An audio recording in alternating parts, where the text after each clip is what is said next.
Assalamualaikum warahmatullahi wabarakatuh. Saya Muhammad Hadi Saputra dengan NIM C0B02220 akan mempresentasikan tugas studi kelayakan bisnis dengan dosen pengampu Pak Bambang Purnomo SEMM.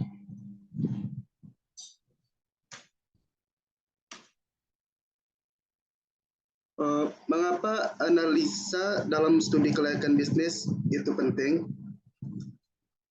Analisa dalam studi kelayakan bisnis adalah langkah penting untuk memastikan keberhasilan bisnis.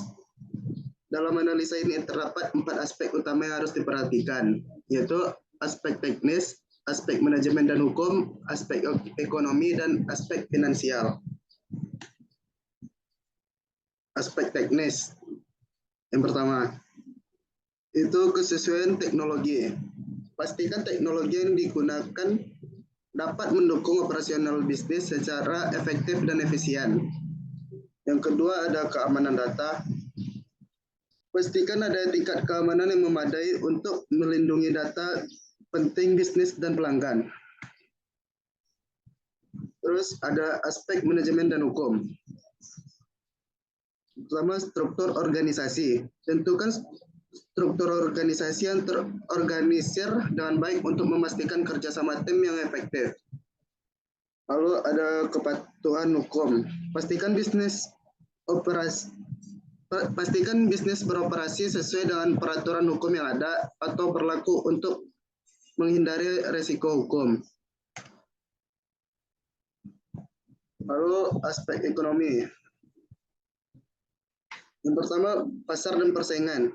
Analisis potensi pasar dan persaingan untuk menentukan peluang dan tantangan bisnis. Lalu permintaan dan penawaran.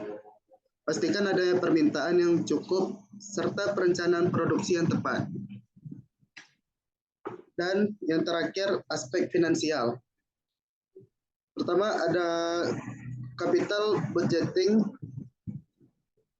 itu evaluasi penggunaan modal dalam menghasilkan keuntungan jangka panjang.